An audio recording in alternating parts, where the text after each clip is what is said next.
Hello, how's it going, guys? Welcome back to another podcast. It's been a very, very long time, and as you can see, I've returned back to my old kind of place of recording. But the setup's a bit changed. So every time I look to my right-hand side, I'm looking at my camera or the place where I can preview my camera. So I'll try and not look as much as I can because I know it can be annoying at times. But if you haven't been following our channels or all social media pages, we've been doing videos, short format videos throughout the World Cup since it was so hectic. 4 games almost every single day, 18 days or 22 days of actual World Cup content to be created. We just thought it would be easier if we did shorts and a lot of posts on Instagram and Twitter, which is why you guys need to follow us. Make sure you guys are already following us. If not, then subscribe, leave a like rating on this podcast, as well as follow us on all of our social media pages for the latest news with the transfer window coming up as well. A lot to talk about this podcast. If I may begin with the World Cup review, so much to talk about, the predictions that I made in the last podcast that we did actually, and then we returned back to Chelsea with so much news about that, with Christopher Vival coming in as a technical director, Kante and Jorginho's contract talks, David Fofana and Andre Santos. Here we go from Fabrizio Romano. Enzo Fernandez, another target Chelsea are looking at after Liverpool's 88 million bid getting rejected by Benfica. And then we return to Chelsea's first game back against Bournemouth, while we also review the 2 games between the World Cup, which they played against Aston Villa in Abu Dhabi, if I'm not wrong, and then they played a behind the doors, closed doors game against Brentford, which was a thrashing as well. So a lot to talk about, diving straight into it. The World Cup, what an amazing show it was. I think uh, we all had our concerns that it's going to be a winter World Cup. How is it going to be? Since it's in the middle of the season, a lot of players are going to be injured, and that did happen with Pogba not playing. I think a lot of key players from other teams as well not being able to play, and we still saw a great show. Well, what a show it was put on. I can say, at least in my own opinion, that this was one of the best World Cups I've ever seen. This was my fourth World Cup. I started watching since 2010, and I know a lot of people say that vibes that we got from the 2010 World Cup will be unbeaten, and I agree with that. That was something incredible, but I think Qatar have done an incredible job in terms of whatever they've done to put on this World Cup and do it in 22 days, manage 4 games in the same city again every single day in the group stages, and then obviously the quality of the matches that we saw as well, all the way through from Group A all the way to Group H. I mean, by the end of it, if I do remember correctly, on the last match day, we had 30 teams eligible to qualify out of 32, which is just an incredible number. And we did see quite a lot of upsets, especially in Group E, which was the group of death, and then Group F as well, Morocco. And I think we'll dive into it and see what each group looked like by the end of this group stages. But Group A, talking about that, I think we had a clear idea that Netherlands and Senegal were going to be the two favorites. Ecuador, obviously, beating Qatar meant that they had their chance as well to qualify, but Senegal really put on the show in the end. 2-0 against Ecuador, went through with Netherlands in that group. England dominated Group B as expected. We knew they were going to beat Iran and Wales easily. USA was a competition that we thought is going to be a hard one, and that ended up being a hard one because it did ended up being a draw, and yet we're not able to find out whether it's soccer or football. And England went through in that group, but the USA scathed past as Wales and Iran and got knocked out following losses against USA. And I think USA did go through only because of goal difference, if I do remember correctly. But Group C, when the games for Group C were released, or the teams for Group C were released, I think everyone knew Argentina being favorites. They were 110% they were going to go through. And I think there must have been a bit of a discussion between Mexico and Poland. No one probably gave Saudi Arabia the chance that they kind of got this World Cup. And realistically, looking back, I think Mexico were probably going to edge it over Poland to go through. But it was just completely the opposite of what happened. I mean, Argentina losing their opening game against Saudi Arabia, and you had Mexico drawing against Poland. Suddenly, Saudi Arabia were top spot. They only needed a draw against Mexico or Poland, and they were through.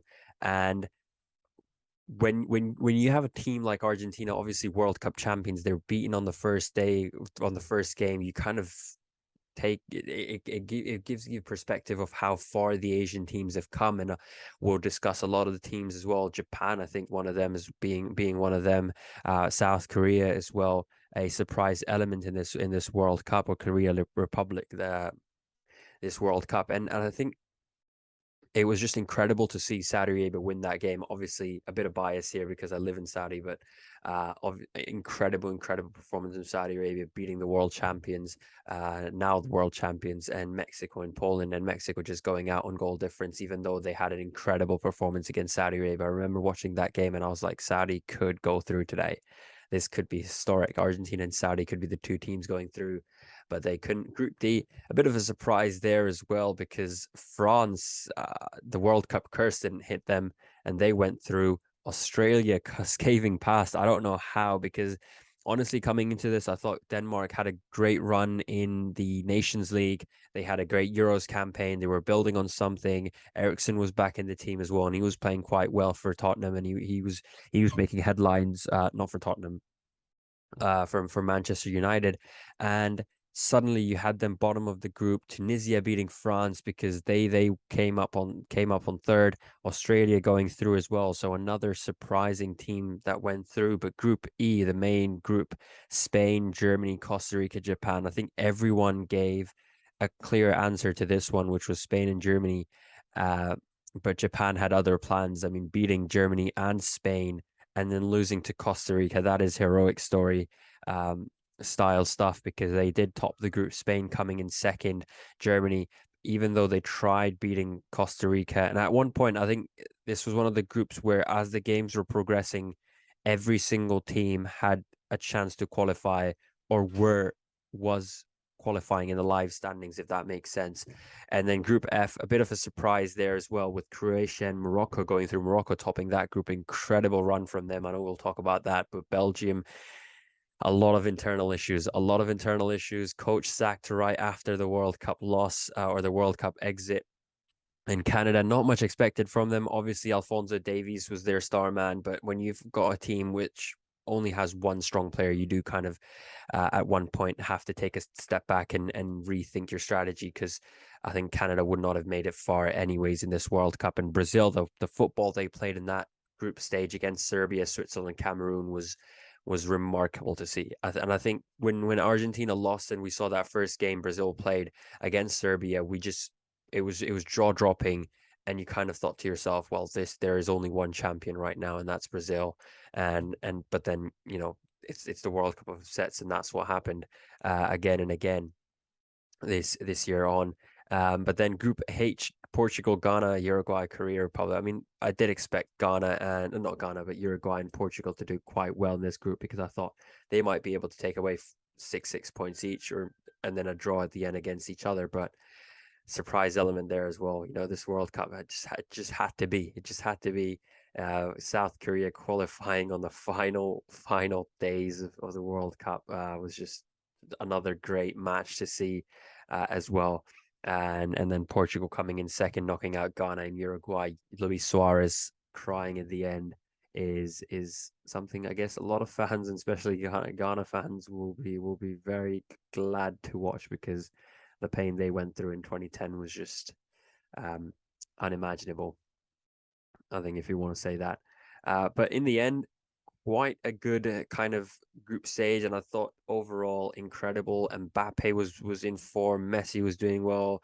Gakpo, the youngster from Netherlands, was making headlines as well. Morocco, you had some great players. I think they're one of the teams who you didn't see any great individual performances other than obviously Ziyech and Hakimi, but you also saw a team that came up and showed up to every game, and they just looked like they wanted to win. The passion the fans brought into the stadium, I think they had one of the best atmospheres in most of the games. You could tell even on TV, and I can't imagine what it must be like in the at the stadium itself. But you had Amrabat, you had Sayas in defense, Bono in goal, and it was just they were just having fun every single game, and you could tell they were not just here for um for fun there, but they had a they had kind of a target to meet, and I'm guessing they outdone that, because I highly doubt they would have predicted a semi-final defeat against France and maybe a third place playoff against Croatia, in which they could have actually won as well at the end. But it is what it is at the end. And then round of 16 kicked off with Netherlands beating USA comfortably, and I think round of 16 got quite boring as a football fan who's just seen the group stages.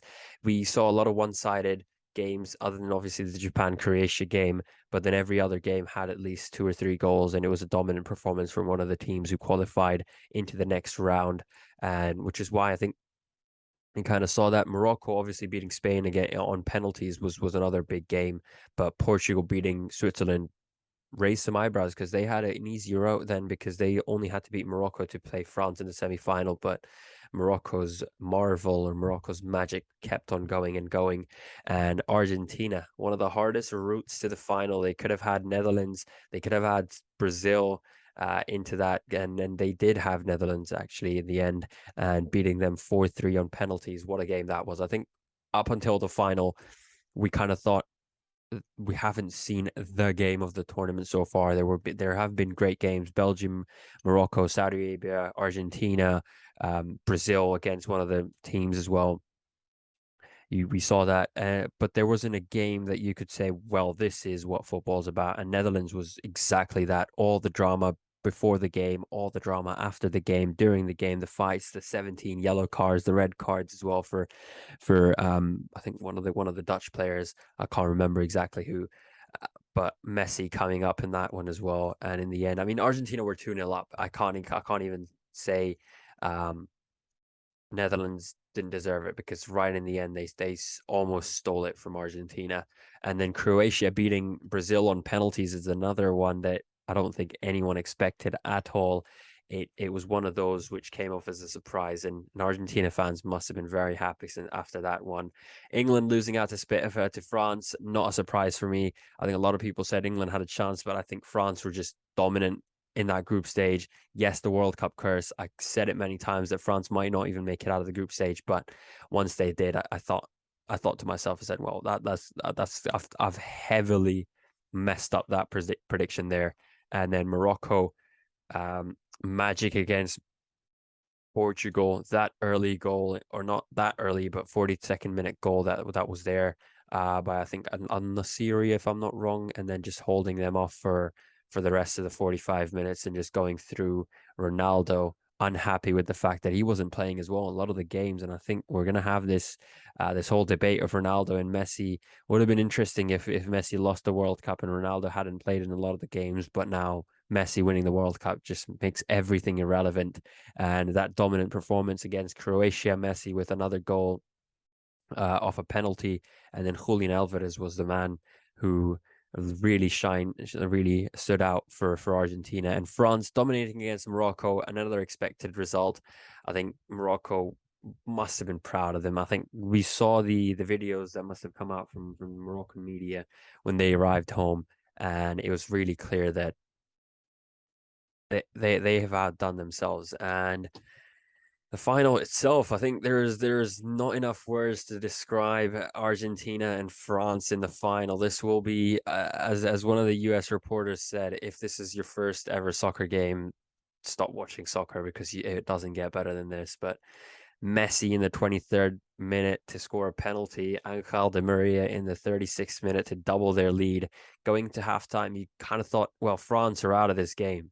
Argentina have battered France in the first half in terms of stats, in terms of just possession, in terms of just everything at the start. And then Kylian Mbappe steps up and he says, well, I'm not going to go down without a fight. 80 minutes, gets a penalty, scores that as cool as you like. And within the next 97 seconds, scores another goal, takes France level against Argentina, extra time. And you kind of thought, well, this is written in the scripts. This is written in the scripts for Messi. That goal line coming into play, and Messi scoring a goal in the 108th minute, you kind of thought, well, that's it. This is what it was. This is it. Messi to score and take it home for Argentina. But then Kylian Mbappe again on the penalty, and I must say, credit to the guy. Yes, he scored 3 penalties on the night, 2 of them in inside of the 120 minutes in a World Cup final hat trick. But the way he took his penalties, the way he was so composed, cool, you can tell. Yes, Messi's the greatest football player, uh, but only for now. I think Kylian Mbappe might be coming close to Pele's 3 World Cup records at this rate. The France team is just magical. They're just producing incredible players year after year, and they're just consistent with their players that they bring up to the World Cup. So it'll be another interesting kind of conversation come the 2026 World Cup. And well, we'll try not to get too far ahead of ourselves, but Messi, what can I say? What can I say? Speechless. Left, I think, a lot of fans speechless. If you're a Ronaldo fan, I think you can sit down, clap for him, and say, well done. Well done. He said he was going to get a World Cup for Argentina. It was the one trophy he didn't have in his cabinet. It's the one trophy he wanted for the longest of times. He said he would trade anything that he has in his possession for it, and he still could not do it. But right at the end, penalty shootout, Argentina winning on penalties, one of the best finals you'll ever see, one of the best crowning moments as well. That moment of Messi being draped in a bish that was as well just symbolic of how incredible he is in the world of football and what he's achieved in terms of just every single trophy there is to win. And I think this Ballon d'Or, there is no debate. I think Messi wins it for me, irrespective of what happens surrounding it. Because if Messi can win the World Cup in his final time with the pressure that they were on with Argentina and the squad they had, I think incredible achievement and a World Cup that will be remembered for ages to come. It's a bit sad that we won't be able to see Messi, Ronaldo, Neymar. Maybe Neymar might come back. Ronaldo speaking about it, but when you look at a 41-year-old Cristiano Ronaldo looking to play for Portugal in the next World Cup, you kind of have those questions. And I think Modric, Messi, Ronaldo, Kovacic. I don't know why I'm gonna put Kovacic in that list as well, but I'm just trying to think of a lot of the players that won't be there for the next World Cup, and you kind of think about how you grew up watching these players, and suddenly they're all no longer going to be part of their national team come the next World Cup, and you'll see new faces. You'll see Nkunku, you'll see João Felix there as well. You'll see Mbappe, you'll see all these new players with the 48 addition. You might even see Holland in there as well, and Lewandowski won't be there. So all these players we grew up watching, who gave us some of the best memories of this sport, will no longer be next time. So it's a bit of a sad story as well come the end of the World Cup, but it's been a festival of football which I think has been enjoyed throughout the world, and it's been one of the best displays at a World Cup. In terms of quality of matches, in terms of preparation, in terms of everything that has been planned ahead of it and beyond it as well. In terms of Qatar, they're planning with the stadiums the way they'll dismantle some of them. They've already dismantled one or two of them. They're going to decrease capacity. They don't want to repeat a lot of the stuff that had happened to the other World Cup host nations. So just what a great show put on by Qatar and FIFA together, a World Cup again that will be remembered for ages to come. And right before I end this segment and start talking about Chelsea, make sure to follow us on all of our social media pages. If you missed out on the 30-day World Cup reels and shorts videos that we were uploading every single day, reviewing every single game, every single minute of the World Cup was reviewed on there. So make sure you follow us, because we'll be doing that for Chelsea. We're starting off and planning a few more series come the rest of the season. There's still a lot of content to be built up around football with club football, and then the transfer window opens as well for 7 days from when I'm recording this. So by the time you guys see this, probably 6 or 5 days.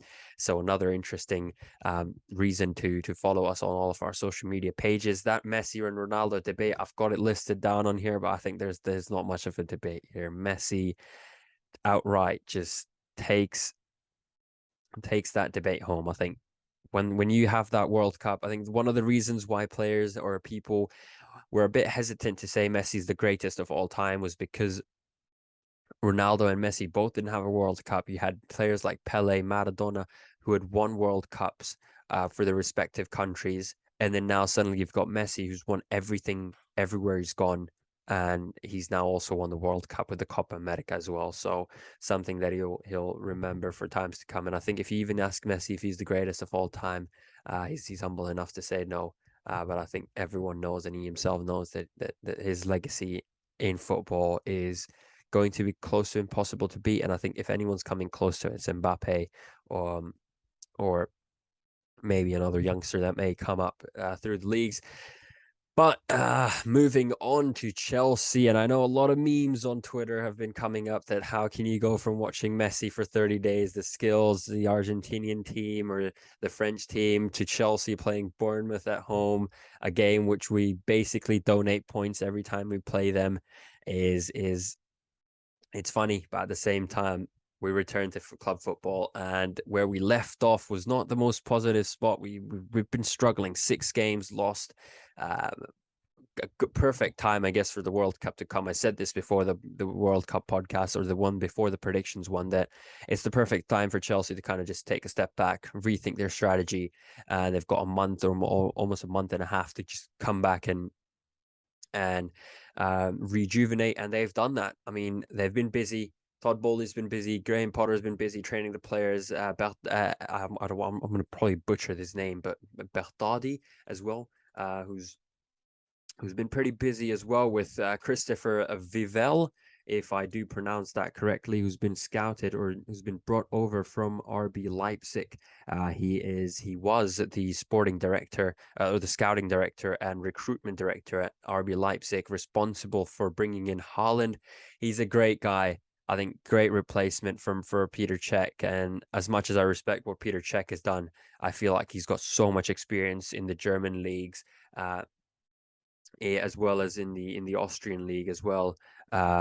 He used to work for one of the teams in the Austrian league, and those are 2 or 3 of the leagues where a lot of the European youngsters go. And we've seen Borussia Dortmund, we've seen other clubs in Germany build up players and give players a lot of playing time, irrespective of how old they may be.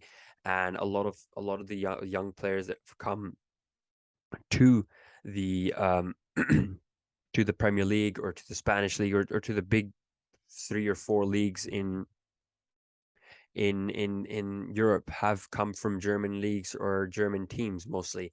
And Chelsea's own Kai Havertz was part of that. Not Mateo Kovacic, Timo Werner, who we've sold back as well, but then Christopher Nkunku as well, who we'll talk about this podcast as well. But great recruitment for Chelsea.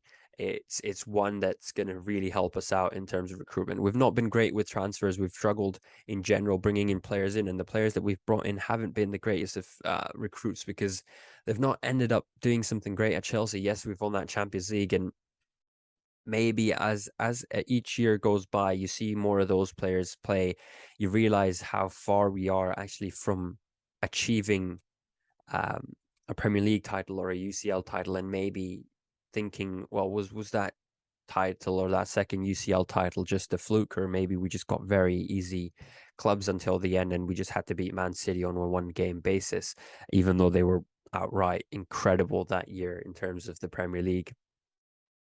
But then the big news as well of Jorginho and Kante, their contracts, which will expire by the end of this year. What we're hearing so far, and what I've kind of been hearing myself, is Jorginho is likely to sign a year-long contract with Chelsea, and I think that is a good choice. I don't want to lose Jorginho, Kante both at the same time and not have anyone else come in, because yes, Chelsea have Rice and Bellingham as their 2 main targets, and they want to bring him in with Mount being there. It'll be incredible midfield, but the likelihood of Rice and Bellingham both coming in at the same time is highly unlikely.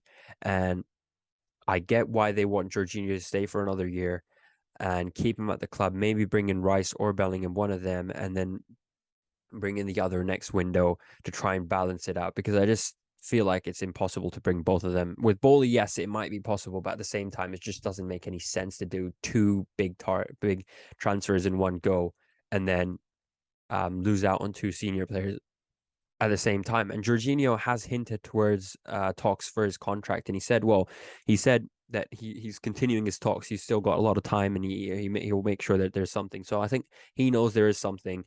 Graham Potter wants to keep him at Chelsea as well. I think it's the highly likelihood of that happening. But Kante, with the injury concern that we've seen for years and years now, it's him not being able to even play 50% of the games is a big issue. And I think the club has made it very clear that if it comes to it, they'll be happy to let Kante go out for free if it comes to that, because they've got no other choice than to do that for now, and just accept the fact that yes, Kante's been an incredible asset to the club for the last 5 years or so since he's come in.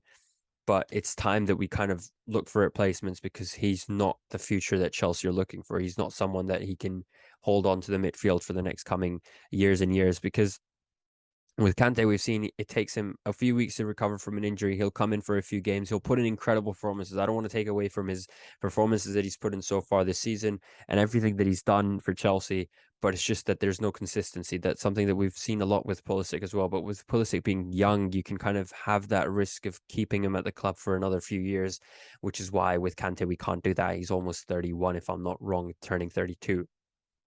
And obviously the two options that I've mentioned, Rice and Bellingham, and obviously Bellingham, a major target for Liverpool, and who are favourites to take him away, and they're really looking for a midfielder with the struggles that they've had this season and the injuries that they've suffered with as well, like Chelsea. But Rice is someone who's, I think, openly, you can see that he wants to come to Chelsea, and that's something that Chelsea will want to try and obviously make happen as quickly as possible, and then work on Bellingham after that, maybe. But someone who Chelsea have been eyeing for quite a long time, and someone who Chelsea have confirmed they will be signing, Fabrizio Romano giving a here we go for Christopher Nkunku from RB Leipzig. Not the Christopher Vival isn't the only person coming from RB Leipzig. You know, we might see a private plane come in, and then you might see two people get off, and they might be two Christophers. So Christopher Nkunku coming in for 60 million, including bonuses. I think great signing. I'm trying not to get too excited. Yes, he got injured for the World Cup, but he's got so much to give for Chelsea. He's got 20 goals and 15 assists so far in the season, or something like that. Crazy number. And yes, he's one of those Kai Havertz kind of signing who plays like a midfielder forward, and you kind of don't have a specific position to play him at. But whatever he's achieved at Leipzig has been incredible for him. And he will be coming in 2023 by the end of the season.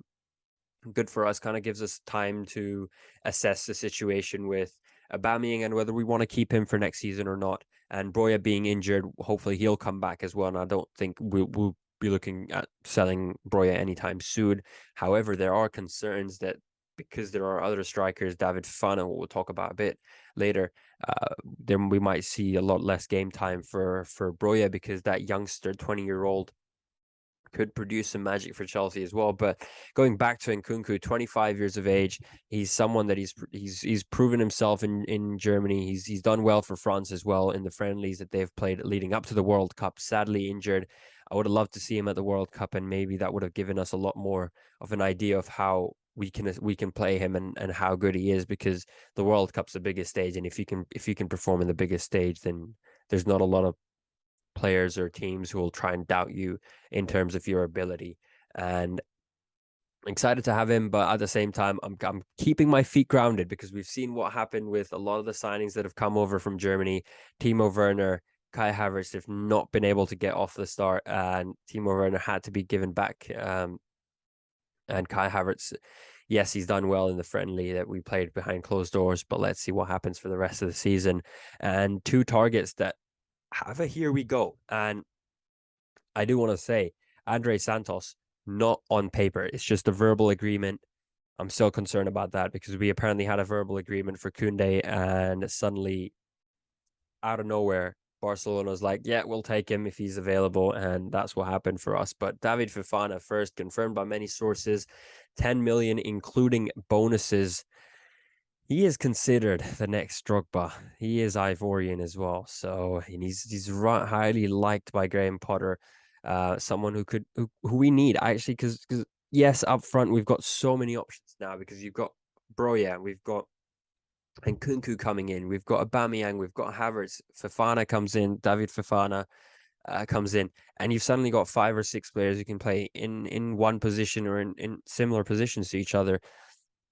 And yes, Chelsea will look to offload. Yes, sadly, because Broya will be injured, maybe they'll look for a loan for him, or maybe sell him out or maybe even Fofana might go out on a loan. And at the same time, I'm trying to stay calm in these situations because I know that strikers at Chelsea haven't been able to get off the mark the way they should have gotten off, and how they've performed really well. Because when we had Kai Havertz as the target, he was one of the best youngsters to ever get a chance in the Premier League. And Timo Werner came in and we said, well, he's established, he's quite senior to Kai Havertz, but look at the German link up. They both play in the German league, and suddenly you had these doubts after a few games, which kept on growing, and the Champions League win overshadowed those doubts.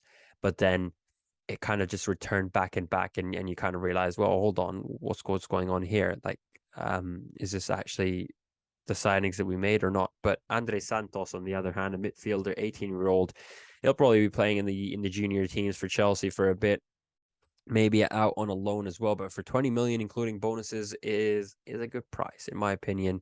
He is the Brazilian wonder kid. I think if there was anyone after Endrick who clubs were looking for, was Andre Santos as well. So he's someone that Chelsea are looking for in the future, to have for the future. And you look at these signings, and yes, Christopher Nkunku is probably the oldest one out of the 4 targets or the 5 targets that we're mentioning here, but 25, 20, 18 is a good kind of idea of what Chelsea could look like 5 years from now when these players come into play. And you'll have players like Kovacic, Jorginho, Kante, Aspi towards the end of their career, maybe Silva as well. And you kind of have to look at Koulibaly as well, and assess that situation. But then another target that Chelsea have been having, and I think for this one, if I had to give my opinion on this, I think Chelsea, if they have to break the bank for this one, it's not worth it. And the reason I say that, for Enzo Fernandez, the target, the World Cup winner with Argentina, yes, he's great in a back four. We've seen it with Argentina, the way he plays, the way he passes the ball around, crossing ability that he's got, and he's very similar to the way Reece James crosses and looks for those long balls and long passes. And that's something Chelsea do need. Without Reece James, we just see that kind of right hand side die out, and it's not as efficient or as good as when Reece James plays in that side. But the only thing that kind of concerns me with him is that Liverpool's bid of 88 million has already been rejected. And in those situations, when a bid for 88 million is rejected, they're looking for more. And this is only because, not because he's a World Cup winner or he's performed really well for Argentina throughout the World Cup, but also because he's only just signed a new contract with Benfica, and they have the right to kind of increase the price however much they want, because they know they've got the comfort of another 4 years or 3 years or whatever, how long the contract is in this situation. And he's only 21. So even if he's just 21, he's got 4 years on his contract. Benfica can run it down, say, well, we'll use him for another 4 years and we'll sell him again for 50 million at the age of 25, and that'll be good enough for us because he's been doing incredible. I mean, Benfica themselves have been doing incredible. If I'm not wrong, they're unbeaten throughout the season so far, and he's been their star man. And even at the World Cup, we saw what he's capable of doing. And I'm not totally against this kind of signing, but I just don't think if we have to pay 100 million, 90 million pounds for him, it's worth it. Yes, we need him, but at the same time, it's not the most necessary transfer right now. It's not something that we need to force or push for suddenly. We'd rather concentrate on Andre Santos and Fofana first, and then make sure those are cleared, and Kunku signed and delivered, confirm that as well. Because right now, all of these transfers, yes, it's a here we go from Fabrizio Romano, but how long before someone else jumps in and says, well, we can offer you 40 million for Santos, or 12 million or 15 million for Fofana, and take it away from Chelsea? So tough times for Chelsea in terms of the transfer window, but a lot to come as well, because it's not even open yet and Chelsea are doing business. So I'm not going to completely write off at least one star player coming in January, and then maybe Nkunku obviously being pushed to 2023, or him being signed, loaned back the same way we did for Pulisic. which will be another great deal for Chelsea as well, because they can cover up some of them cash that, or get a smaller offer in for someone like Christopher Nkunku. But in terms of Chelsea playing Bournemouth next week, this is a game which is going to be hard to predict. I think we've seen in the cup ties so far that it's been an interesting kind of few games that we've seen so far, because a lot of the teams have their players missing, a lot of the big teams have their players missing, and Chelsea, luckily or unluckily, didn't have a lot of players in the final. Kovacic and Ziyech, the only two kind of players who were there up until a day before the final, and the only two that might be in doubt for this game. But other than that, everyone else returned to the club. Everyone else had their training sessions, and everyone is ready for the kickoff. And the only sad news is, because the first game, actually, Aston Villa, we lost that game, and I can't really blame anyone for that. I can't sit here and say Chelsea should have done better in that game, because I saw that game and I kind of thought it to myself, and I said, this is a fully fit Aston Villa side who don't have a single player missing in that team, and compared to Chelsea, who had 11 first team players missing, actually, and they were out playing a lot of the youngsters, and Broya being injured as well was another big factor from that game, which I'm a bit concerned about, because he's gone through surgery. He won't be playing for the rest of the season, and he hopefully should be returning by next season, is what the kind of situation with him is. But let's see, because I feel like if we do sign quite a lot of strikers, then there isn't much chance of him returning back to Chelsea and maybe going out on a loan for a year. Or if he finds a new club, then we might even sell him out, because I don't know what the plans are with Chelsea and Broya, with all of these forwards coming in, with us already having so many options in that area, and the midfield being one of the main kind of concerns for Chelsea at the moment, with a few players who are coming towards the end of their career, and us not acting on it is a bit concerning. But at the same time, I think I trust Boehly and Potter at the moment with what they're doing, and hopefully that they produce the results that Chelsea want. Because honestly, I still feel like I don't understand the full perspective of why Graham Potter was sacked. Not Graham Potter. Tuchel was sacked. Maybe in the future, Graham Potter. But for now, I completely don't understand why Tuchel was just shot the boot and the door and given out of the window. But it is what it is.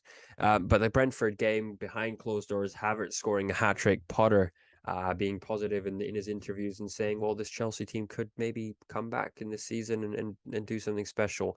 And I think we've still got quite a lot of games remaining. Yes, we're out of the Carabao Cup there because of that goal or that loss against Manchester City. But at the same time, I still think we should be able to get top four if we do get a few signings in. And I think that's why Boehly's pushing for it, that even if we don't get top four, we'll have some quality players to back up on for next season. But another bad news, Fofana injured for the next 4 weeks and out for the next 4 weeks because of the same injury that he got before the World Cup. So I'm feeling a bit sad for him and a bit concerned as well, because that's his second injury, and he's only played about 45, 50 minutes of that game against Brentford, which was what we were hearing. So a bit of a concern there for Chelsea as well. In the meantime, look a lot to look forward to for Chelsea in the next few weeks. Games coming thick and fast. Only one game in December this month. Yes, the 27th of December kickoff against Bournemouth. But then January, we've got quite a lot of games coming up with Nottingham Forest, Man City in the league, and then Man City in the FA Cup as well, right after each other. So who says the World Cup is over? We've still got quite a lot of games coming up in terms of interesting ones. And then Fulham, Crystal Palace, we play Liverpool as well, and Fulham in February. So 6-7 games, and out of those 6-7, we've got 3 against Liverpool and Man City. But it should be an interesting month for Chelsea come January in terms of the transfer window as well. So a lot to look forward to, and what to do. You just drop us a follow, make sure to subscribe, leave a like rating, and find out the latest transfer news, and the reliable one as well. I must say, a lot of the accounts post a lot of BS stuff, I think, in terms of transfers, just to get likes and stuff. But I don't think we've so far haven't gotten a single transfer wrong, and we've made sure that we always post stuff that is always accurate and comes from trusted sources. So make sure to follow us and leave a like rating on this video. Tell us what your thoughts were on the World Cup and what your predictions are for Chelsea so far with the leagues restarting, I guess, if you want to say that, and how it's going to end up for Chelsea. And in the meantime, stay safe, and we'll see you next time.